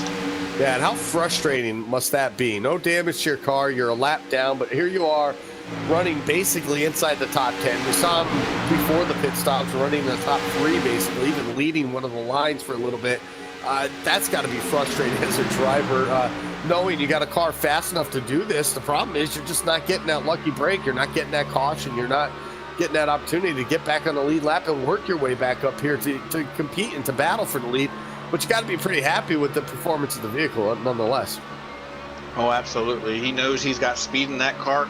And if nothing else, if it doesn't work out for him tonight, he knows, based off of the speed he's had here tonight, they have a very good restrictor plate program. And when they go to Talladega in the fall during the playoffs, they should be a factor in that race. So if nothing else, knowing that he's got a win from a few weeks back, he doesn't have to worry about that. He can go there and maybe try to win Talladega in the fall. This is just a learning curve for him. These guys have cut the gap down, though, now to 2.6 seconds, so they are indeed closing that gap down. They're going to need to gain just a little bit more if they want to get to the leaders with time to actually race them for the lead and potentially for the win. They're coming to 25 laps to go this time by, so they are starting to run out of time, but they have a small window of opportunity to close that gap down and challenge these leaders here. If they can just gain, I would say, Andy, they need to gain anywhere from 3 to 4 tenths a lap at this point to give themselves enough time to actually challenge those guys and be able to have time to make moves. And indeed, they do it right there. They gain 4 tenths that time by. It's just unbelievable how that second line is just moving, or second group, I should say. They are moving, flat out flying around this racetrack. And the only difference that I can see, honestly, it's just the amount of cars they got in the group. They had a couple more cars in that top group right now, and what that's doing for them is giving them this opportunity now to make up tons of time now, as you can visually see that gap closing now all the way back to Kyle Barnes now in that number 15 machine. You can literally see them out the front mirror. It's no longer a speck now for Andrew Freenage as he works his way off of turn number 4. Of course, still a lap down. We got to remind everybody about that. You're actually looking at Nelson Rivera, the number 7, who is in the 8th spot right now, as he basically leads that lead lap train right now as they try to catch the leaders. Another couple tenths that lap, Brian. They are coming, and they're coming in a hurry. It's the number of cars that's helping them, but it's also helping them now that they are starting to get a sniff of that lead draft. They're close enough now where they're getting a draft off of the group of cars ahead of them, which is really picking up their speed. They're running 200 miles an hour all the way around this racetrack right now, which is really allowing them to gain some time. The leaders are only running 196, 197. I did see David Washington crack 200 at the end of the straightaway, but down the straightaways, he's only getting up to 198, 199. He's cracking 200 at the end, where we're seeing Freenage at the lead of this front pack. He's running 200 essentially all the way around the racetrack, and that's really helping them. As you now see, they have closed that gap down to 1.7 seconds. It's not a matter of if, it's a matter of when these drivers catch up and begin to challenge the leaders at the front of the field. Single file all the way through the top 15 right now, and that's exactly how the drivers want it, as they have tried to close in on the leaders and begin to challenge them.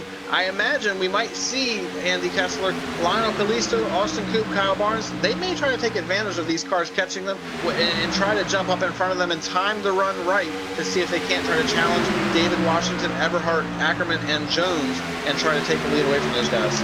Yeah, right there we just saw Daniel Eberhardt come off of turn number 2, go to the high side, chose to come to the back of this pack right here, and not sure the exact reason for that, but I'm also wondering if the speed difference that we noticed. I started thinking, you started telling me, or I started listening to you about how the speed's different, and I'm sitting here thinking to myself, you know something, these guys might be closer than we think on fuel coming down to the end of this thing, and maybe, just maybe, this front lead pack might be saving a little bit of fuel here. Oh, it's absolutely possible. They all pitted right around that 40 lap to go mark, which puts them pretty close. You can run anywhere from 40 to 43, 44 laps on a tank of gas. All of these drivers came down around lap 61 or 62, which allows them a little bit of a window. And we're hearing from a couple of the crew chiefs that with 22 laps to go, they are estimating they can go about 23 to 24 laps on a tank of gas. So it is indeed very close, which could be the difference maker for a couple of these drivers. You might very well be right, Andy Kessler. These leaders might have cracked the throttle and tried to save a little bit of fuel since they had the advantage, but they're not going to be able to do that for much longer, as that pack behind them is very close. And now Austin Coop has went to the outside line. David Washington pulls up and gives up the race lead to move to the outside line, and he's going to give that lead now to Bruce Ackerman as they come off turn 4. Ackerman to the point. I believe that's for the first time tonight, and Austin Coop made a move like he was going to try to make it 3 wide, but he had to back out of it because there was a lap car in front of him. Now he moves back to the outside line, trying to make it 3 wide, but his partner, Kyle Barnes, did not go with him, and he's going to have to fall back behind these guys. And now David Washington is essentially out there by himself, as Austin Coop is not really helping him. Now Kyle Barnes moves back up behind him on the backstretch.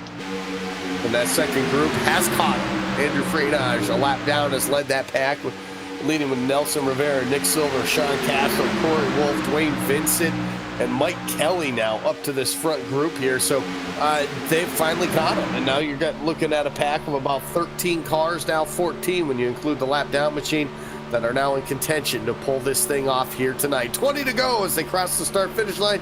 Dave Washington, he wants back to the lead now as he works the outside lane with Daniel Eberhardt now. And they have now the top 4 cars there, 2 on the outside, 2 on the bottom side. All teammates trying to maybe see who's going to battle this thing out before this thing is over. Nelson Rivera has now moved his way into the top 5, top 6 right now. So he works the bottom line right behind the 97 of Lionel Kalisto. See Andrew Freenage and Austin Coop working the outside lane, trying to keep that 98 and 90 up towards the front of the field now.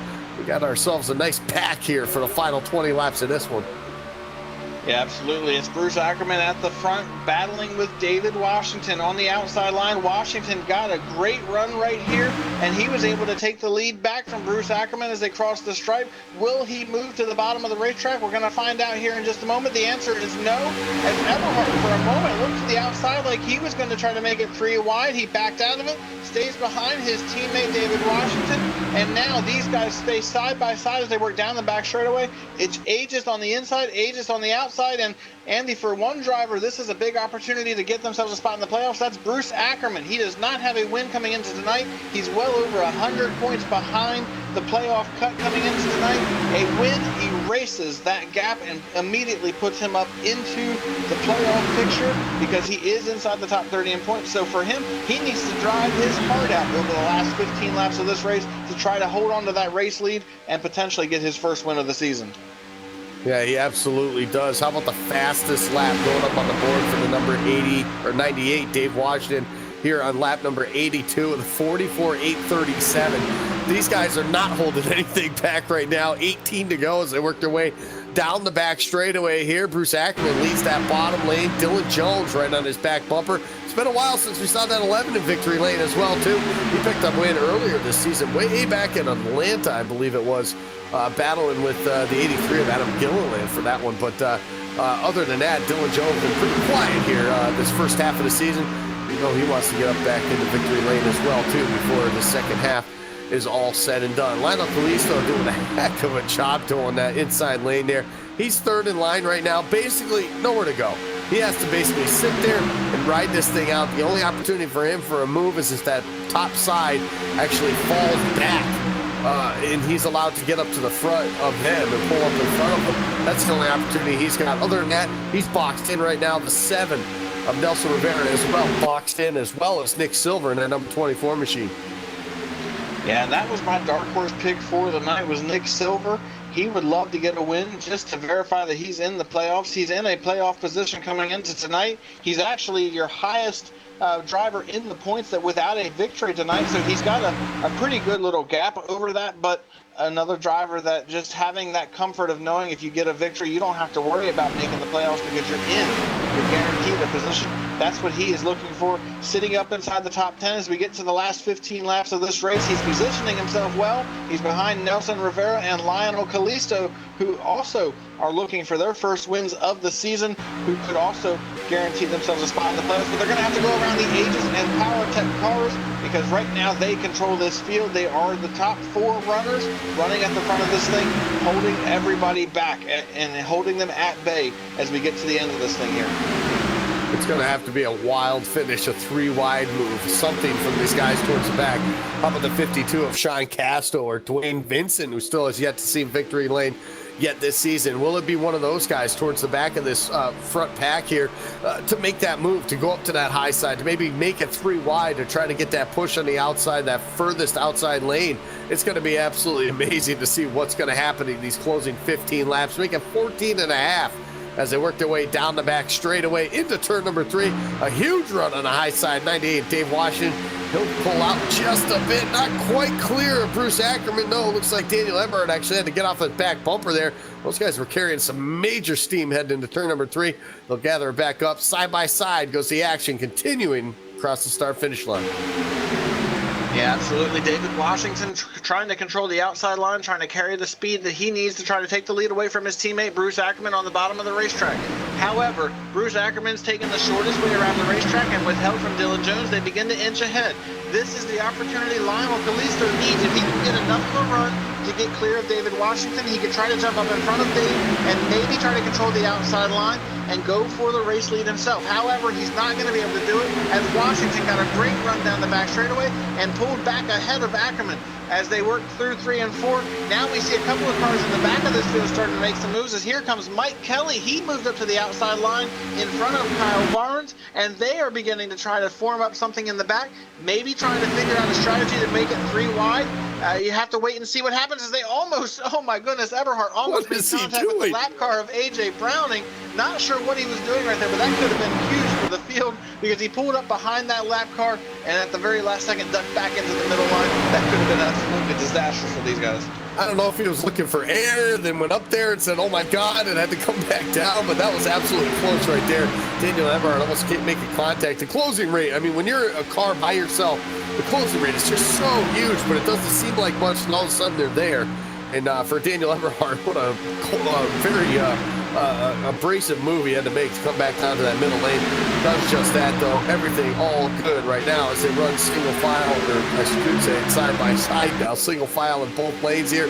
No action as of yet. 12 laps to go. This time as they cross the start-finish line, somebody somewhere in the middle of this pack or towards the back, the 6th, 2, the 7th, somebody is going to have to make that move to the inside middle of the track or something. Some move is going to make, and here it comes, Austin Coop to the middle. He'll split Freenot, and now Eberhardt will drop back down to the bottom to block that lane, but that's exactly what it's going to take, is somebody to do something like that. Now you can knock one of those guys out now. Of course, he is a lap down, but that is a teammate to some of those front runners, so Andrew Freenot now will lose his spot, and that opens up the lane. Now here comes Austin Coop. Here comes the 15 now.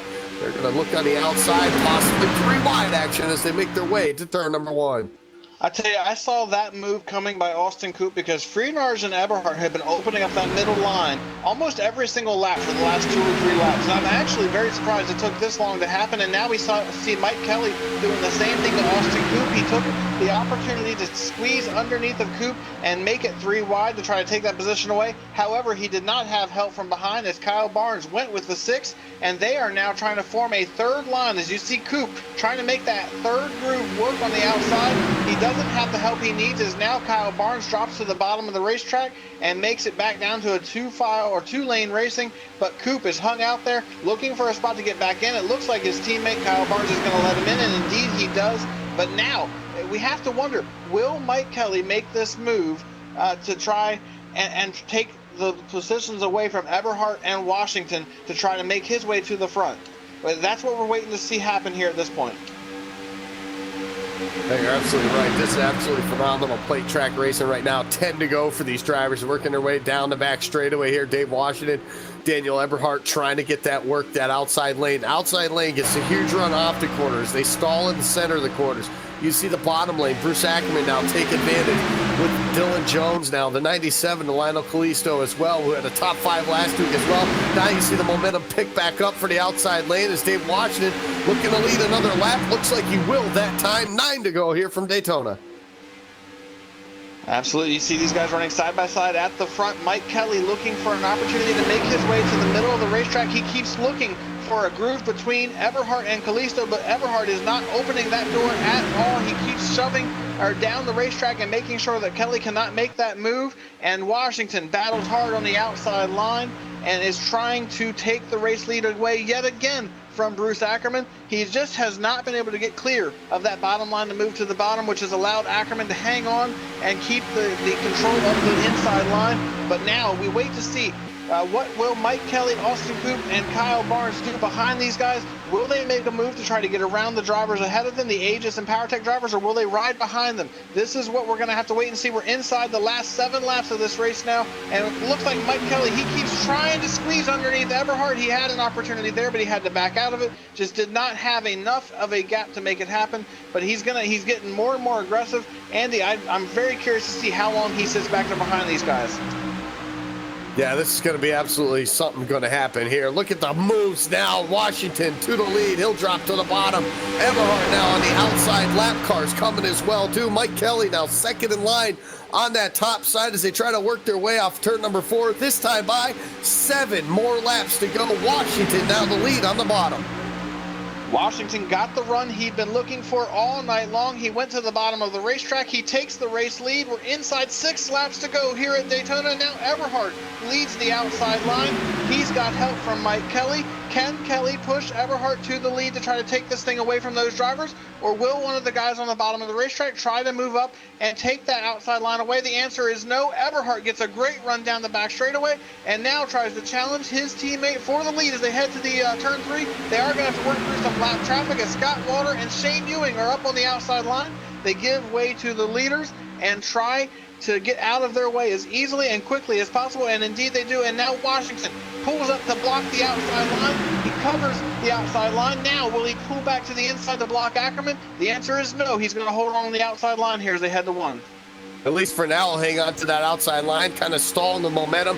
He'll drop now down to the bottom. Maybe. No, he stays to the top. A huge run for Ackerman now through 1 and 2.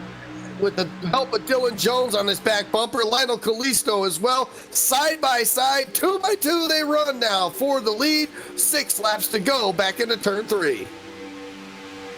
When they get to the stripe this time by, they'll hit the 5 lap to go mark. And one thing that is very important about that moment is with having lap cars on the racetrack, if a caution comes out, once they cross the start-finish line, this race would be officially over at the moment of a caution. So now it is go time for all of these drivers. They will not have an opportunity to go back green racing for it, so they have to get everything they can right here, right now. And the question is, who can challenge these drivers at the front of the field and try to take them away? The driver I'm looking at right now is Lionel Kalisto. He's 3rd in line on the bottom. If he can get clear to the outside line, he could try to make a move on these guys. However, he's pinned down there. He just cannot get clear to make that move up there and take this thing away from the drivers. And right now, this is Bruce Ackerman's race to lose, as he's got the inside line. He's got the shortest way around this track and definitely has the speed and the car to do it here as they come to 4 laps to go.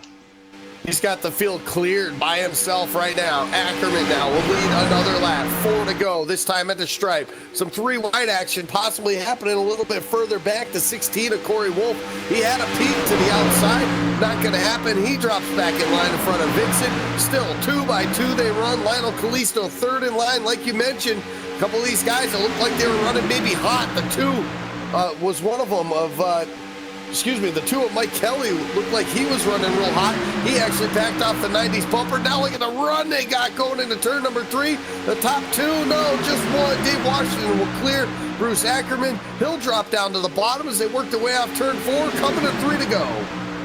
3 to go, and Washington pulls back up to the outside line. He's trying to control the lanes and see if he can't hold these guys off. He gets a big push now from Everhart as they cross the stripe. 3 laps to go here at Daytona, and he's going to carry that momentum all the way down to turn 1. He was not quite able to clear Ackerman, but he does have the race lead as they work through turns 1 and 2. now looking for the push from behind as Eberhard now gets a big shove from Mike Kelly off turn 2. That transfers over to David Washington. And once again, we see the outside line get a great run down the back straightaway. Washington almost is clear of the race leader. He is clear of the race leader, so is Eberhard. Will they move to the bottom of the racetrack? The answer is no. They stay on the outside line through 3 and 4. Coming to 2 laps to go here at Daytona. The outside lane is definitely the fastest. I'll tell you what, the 98's been leading a lot of laps on that outside lane. Maybe he doesn't want to give that up down on the top side there. He'll lead this one now. 2 to go for the drivers now as they make their way back into turn number 1. Bruce Ackerman still holding tough on that bottom lane.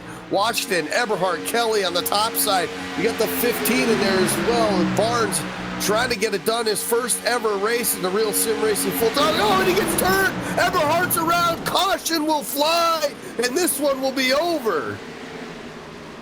Huge wreck on the backstretch, and now the question is, who was the race leader at the moment of caution? I believe it was Bruce Ackerman. When the caution came out, we'll have to wait and see what the iRacing scoring decides, but as of right now, Ackerman is out in front, and it looks like he's going to come to the white flag as the race leader, which means if he can come around for one more lap, he'll get his first victory in the 2017 Full Throttle Cup Series season. And that victory, Andy Kessler, will lock himself into the playoffs and give him a guaranteed spot going into the playoffs here in about 3 months. Absolutely phenomenal racing we saw there at the end of this thing here. 1 lap to go. White flag flew for the 19 of Bruce Ackerman. The field will catch the pace car halfway down the back straightaway here. A phenomenal run by the number 19. Started 22nd today on the field. Finds himself at the top spot when it matters the most, and really came down to those green flag pit stops there. A fantastic night overall for the number 19. Mike Kelly with a fantastic run as well, too. Looks like he'll end up finishing, possibly looks like in the 4th spot there as the 97 Lando Callisto able to get back up to the 3rd spot there after having a slow way down for that accident there. So that's definitely going to jumble things up just a bit here up towards the front of the field. Daniel Eberhard obviously involved in that wreck. He's the one that went around off the bumper of the 2. But you know what? Listen, this is everybody just pushing, trying to get everything they possibly could right there. A little bit of contact. 1 car goes around. Many cars involved in that one. But this is all said and done here tonight. 250 miles, and it came down to this. 100 laps. And how about it? The 19 of Bruce Ackerman. He's going to find his way to the Full Throttle Cup Series victory lane here at Daytona and find himself locked into the chase. Absolutely incredible performance by the number 19 machine. And for the 3rd time this season, a Super Speedway Series race, or Super Speedway race, I apologize, produces a first-time winner in the series. How about that for Bruce Ackerman joining that list of drivers here tonight? Gets a big victory. Not only is it his first victory, but it guarantees himself an opportunity to race for the championship here in just a couple of months. And now the fireworks have been shot down in the back straightaway here. A beautiful display of fireworks here as these guys get ready to come around and celebrate their big victory here tonight. Yeah, fantastic job. And like you said, I mean, listen, 3 restrictor plate races so far this season. All 3 guys first-time winners in the Full Throttle Cup Series, and all 3 guys in their rookie season. Not too shabby, I'd say, for the restrictor plate races. Gets the job done here tonight, and he will celebrate, obviously, with his teammates as well, too. A fantastic job for the 19 of Bruce Ackerman picking up the victory here tonight. Well, he gets them burned down. Let's take a look at our full field results here tonight. Bruce Ackerman picking up his first victory ever. He does it here at Daytona. Dave Washington will come home in the 2nd spot. Lionel Callisto, how about this? Back-to-back weeks for him with a top 5 finish. He'll finish 3rd here tonight. 4th on the board here. It looks like things are changing for me. Mike Kelly in the number 2. He'll finish 4th. 5th goes to Nick Silver. Sean Casto will come home in the 6th spot. Austin Coop, a good run for him. He needed that. He'll finish 7th here tonight. 8th goes to Corey Wolf, another rookie in the series. Dwayne Vincent, series veteran. He'll finish 9th. 10th, that goes to Kyle Barnes. Nelson Rivera needing a good run here tonight. He gets a decent one. He finishes 11th. Daniel Eberhard ran up inside the top 5 for much of the race. He comes home with a 12th place finish. Then we have Sean Boundy in 13th. Trevor Rapolo finishes 14th, and then 15th, and the last car to finish on the lead lap here tonight, Douglas Wyatt comes home 15th. 16th, 1 lap down is Shane Dewing. Then we have Scott Warner, Andrew Freenarge, John Abbott and Dylan Jones finishes 20th. John Abbott was the last car, 1 lap down, then Dylan Jones was 2 laps down in 20th. 21st here tonight will be the 37 of Giovanni Bramante. AJ Browning, who needed a good run here tonight, unfortunately came up just a bit out of that here, finishing 22nd. 23rd was the Randy Yoakum. Anthony DeBarro will come home 24th. 25th goes to Ross Cato. David Comstock will finish 26th. 27th to Carl Shedd. And last on the field here tonight, the number 5, Joseph Tice, will finish 28th. It's been a fantastic one here from Daytona as Bruce Ackerman burns them down on the front straightaway.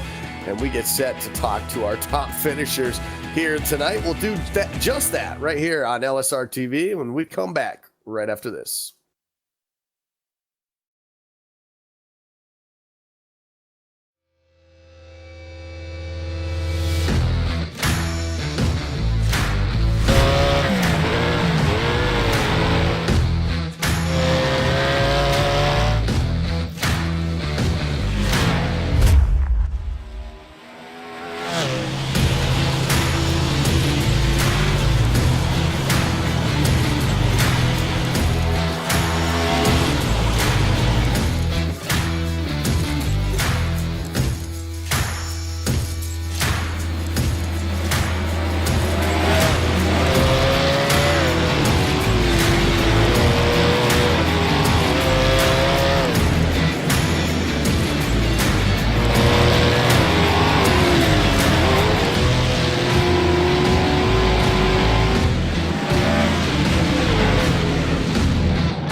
Hi guys, I'm Scott Speed, driver of this amazing Volkswagen Beetle GRC car. I got good news for the iRacing fam. We got this coming in. I'm currently working on it myself personally to make sure that it is as accurate as possible. With the addition of dirt and now this mean car, it is gonna be so fun. And it's gonna be available free to all the iRacing members. Personally, I can't wait to get out there and race you guys on it.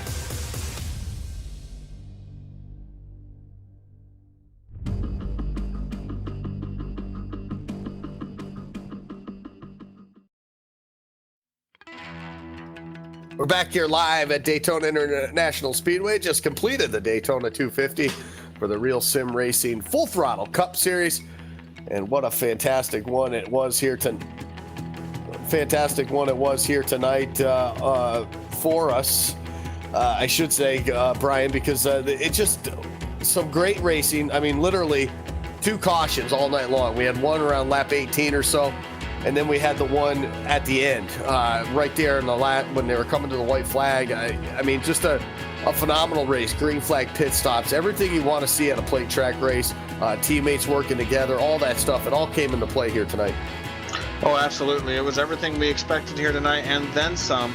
The way these guys ran tonight, it was an absolutely incredible race. I tell you one thing I was very pleasantly surprised at tonight was how strong the outside line was. In seasons past, with the way that this Cup car had drafted, we had not really seen the outside line be usable unless you had 8, 9, 10 cars up there. And while there was a period of time, Andy, where you couldn't really jump up there without having a handful of cars to go with you, we saw at the end of this thing, the outside line really came in strong and they were actually able to make some speed. I was very excited with the way that thing ended up. Yeah, you're absolutely right. I mean, just a a phenomenal race altogether. And then just to see it even too after the green flag pit stop, some guys had some problems, fell back about 3 to 4 seconds. They were able to get in line and just go, and they were able to catch that lead group. And whether it was those guys trying to save a little bit of fuel or not, I know it was awfully close coming to the end. Some of the guys probably barely had enough fuel to even make it around on the pace lap when they took the checkered flag. So, I mean, it just a lot of things came down to it there at the end. But for a lot of guys, it played out perfectly. Great pit stops.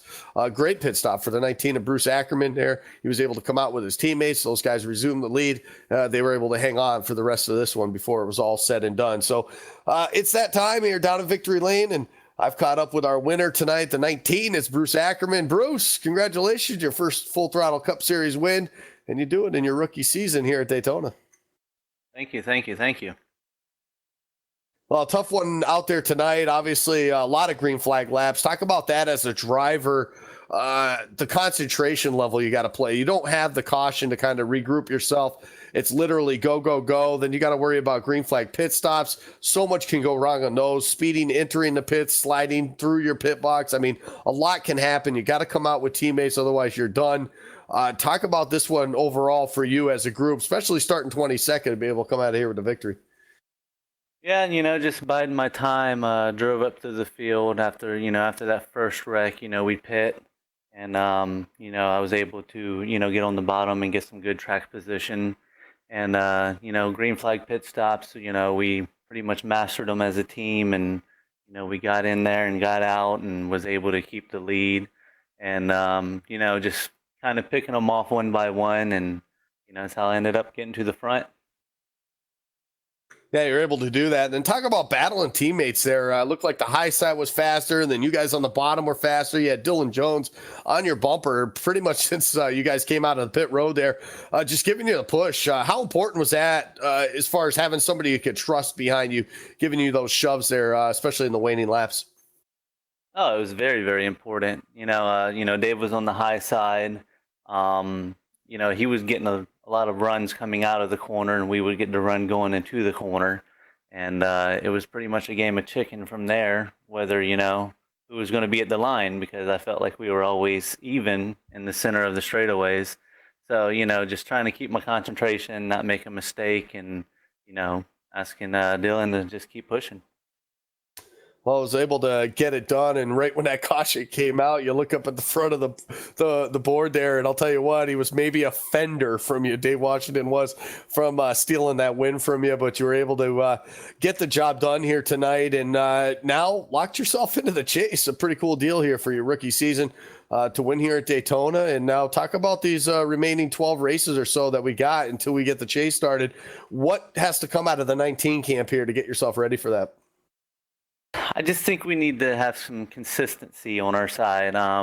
If we can get in and run top 15s and get consistent and learn the other drivers we're driving around, other than my teammates, I think that's going to give us a lot of energy boost to get into the chase and try to win some races there and compete with my teammates for the championship. Absolutely. It's going to be a tall order nonetheless. Obviously, more wins you want before you head into that chase. A big track coming up, Michigan next week. Talk about that one in comparison to something like this. Obviously, got to have a lot of speed, keep your momentum up, but the draft can come into play as well.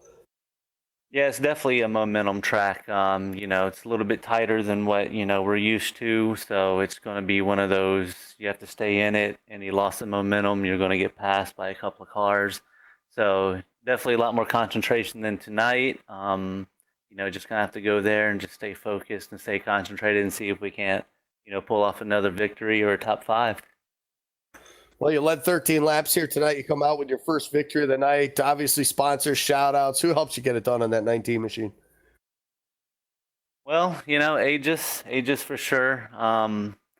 They threw me on board, and I really got to thank everybody, my teammates and everybody for, throwing me in the car and helping me, get through some things. But yeah, all my teammates, Aegis, Chef Andy, we all know who that is.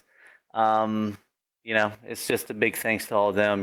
Dave's a really good racer there, and, he's a very big mentor. Joseph, Carl, Trevor, Dylan, Andrew, Andy, James, Ross. I'm hoping I'm not missing anybody, but it's good to be surrounded by good teammates and good people. Well, there you have it. A big win here tonight at Daytona. We wish you the best of luck continuing on before the chase goes and next week in Michigan. Yeah, thank you, Andy. All right, there you go. Bruce Ackerman coming home with the victory here tonight and gets the job done, gets himself locked into the chase. And I'm going to throw it down to Brian, to somebody who's already locked in the chase, but looking for more wins, almost came up with it tonight, just a little bit short at the end.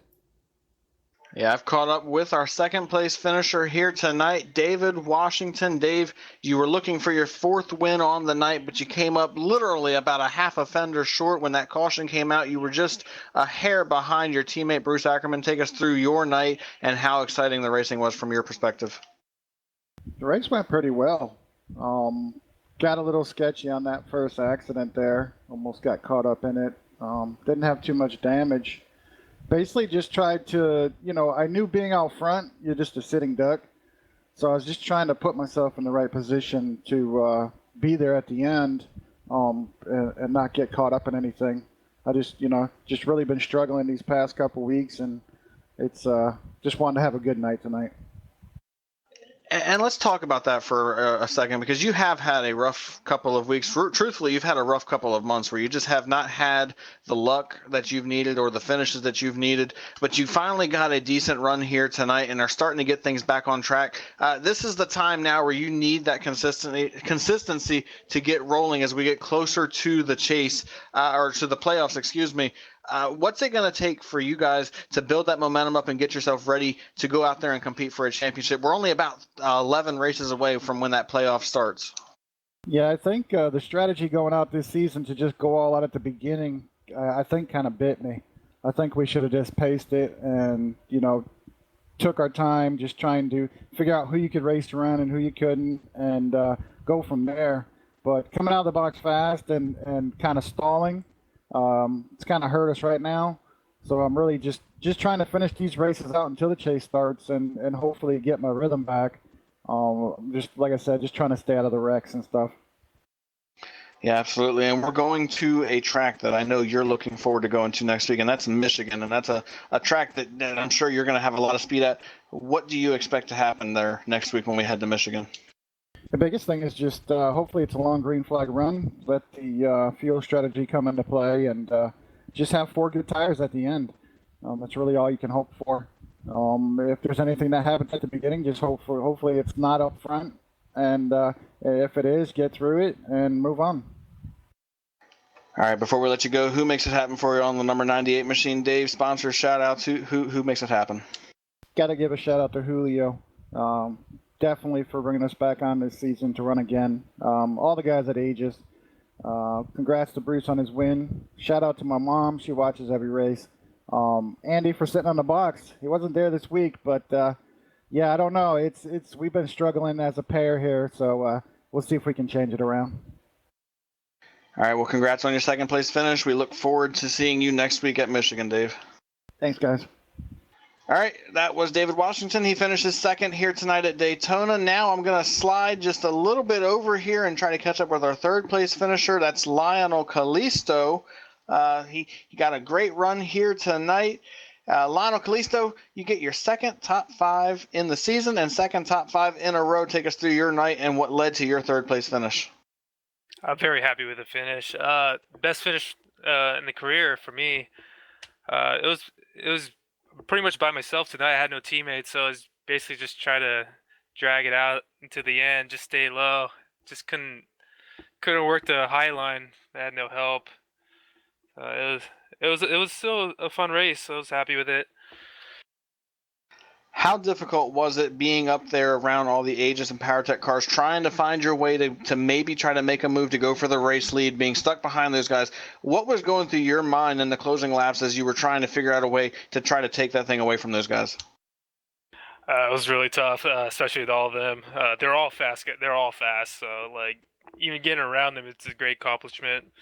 I was trying to time myself to see if there's like a high pack having a good run and see if I can like sneak up there, but I was stuck where I was at. I couldn't make a move, so especially by myself. So I had to play it safe, so I was just staying in the bottom lane and drag it out and see if I could get like a lucky finish. Well, you came into tonight just 4 points outside of the playoff cut line, and with Nelson Rivera, AJ Browning, and Ross Cato all having a pretty rough night, we don't have the official update to the points, but certainly you made a big gain on those drivers heading forward. You have 11 races to go to try to make your way into the playoffs. If you look at the next stretch of 11 races, how do you feel about your chances of making your way into the playoffs? It's going to be really tough, but just have to finish consistently, especially the top 5, top 10. Hopefully get a win, but that's going to be really tough, especially in this series. A lot of fast drivers here. But yeah, just try to finish consistently in the top 10 is my goal for the rest of the season, and try to hope to get in the playoffs. Well, you're off to a good start. You got back-to-back top 5s, and as you mentioned, your best finish in your career here in the Full Throttle Cup Series with your third-place finish. Before we let you go, just want to give you an opportunity to say thank you to your sponsors and say hello to any friends or family. Who makes it happen for you on the number 97 machine, Lionel? Special thanks to the Cal Speed Karting and Christopher Hurlo for getting me on the racing in this league. Unfortunately he wasn't here tonight, so I mean it was many thanks to those guys. All right, well, that is your third-place finisher here tonight. Lionel Callisto trying to close his way or gain his way into the playoffs here. He's got 11 more weeks to do it. Hopefully he can get the job done. We'll see you next week at Michigan, Lionel. Thank you, guys. All right, Andy Kessler, a very exciting race here tonight with another first-time winner with Bruce Ackerman. Absolutely incredible race, and it gave another driver a position in the playoffs, which is going to make the gap for these drivers that are trying to make their way in that much tighter, because now the guy that was on the cutoff coming in tonight, AJ Browning, he's not only going to lose ground because of his rough night tonight, but he's also going to get kicked down a position because now Ackerman's going to jump ahead of all of these drivers and push them down a spot. Yeah, you're absolutely right. And we talked about it at the pre-race. Guys a little bit further down in the standings, Sean Bounty had a good qualifying effort. Came home 13th, still a solid run for him. He was one of those guys that the points were going to be tough to make up. You talk John Abbott, Bruce Ackerman, Scott Walter, all those guys came into tonight, had good runs, were up towards the front. Obviously, things happen, circumstances happen. Didn't quite get to finish as they wanted, but like you said, a win is what solidifies it. And Bruce Ackerman did just that here tonight. Now he doesn't have to worry about points. He's got to go out, like we said in his interview. He's just got to go out. He's got to start getting consistent. He's got to get those consistent finishes, because when chase time comes, there is no room for error. Not in this series, not in this league. There's just way too many drivers. We saw it last year in the playoffs. I mean, how tight it was. I mean, it was literally down to every last lap in each little section of the championship run for these drivers. So a lot goes into it. A lot of effort to win these races is tough beyond belief. I mean, you can ask any of these guys, and Lionel just said it right there. He's got a number of starts, at least 2 or 3 seasons under his belt here in this league, and tonight his third place finish was his best of his career. I mean, it is tough, and he knows that. But you know what? He's got a goal in mind. Top 10s, be consistent. He's done just that here in segment 2 with a 5th place last week, and then tonight 3rd place.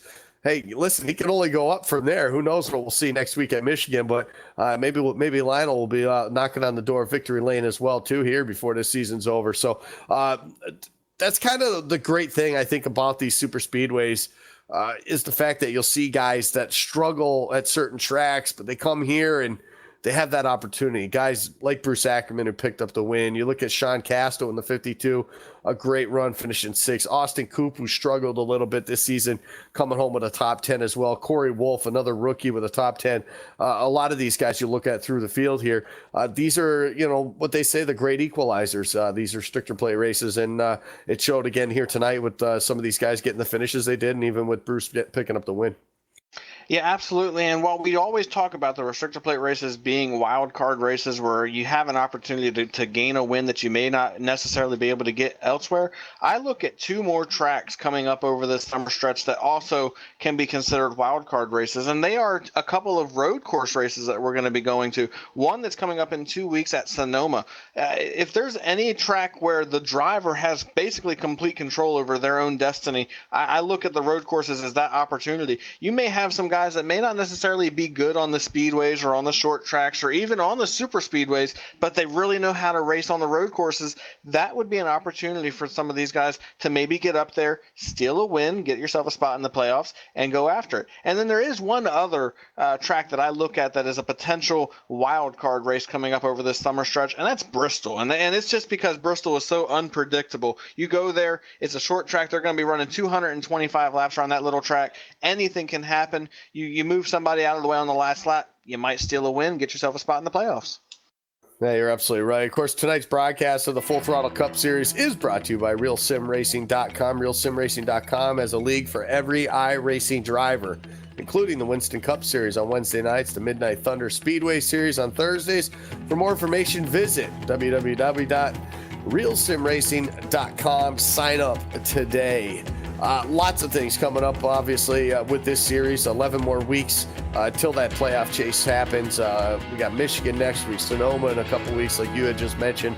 They get an off week, then it's back to Kansas, I believe. So a lot of tracks coming up on the schedule. A lot of action here on Monday nights as well, too, as the course of this season progresses towards that stretch run till we get to that chase or the playoff situation for these drivers. What they're basically going for with these wins here each and every week. So a lot of fun with that to be said. But that concludes our LSRTV's coverage of the Full Throttle Cup Series presented by Gary Mercer Trucking. I want to congratulate once again tonight's winner, Bruce Ackerman, for getting the job done, getting himself walked into the chase. And for my colleague up in the booth, Brian Macklin, and for our lovely and talented producer, Cisco Star Musa, for John Abbott, the admins at the Real Sim Racing, for Laura Lawson, DJ Lyon, Evan Pasoko at LSRTV. I'm Andy Kessler. Thank you all of you for watching tonight's broadcast, and we'll see you next Monday night.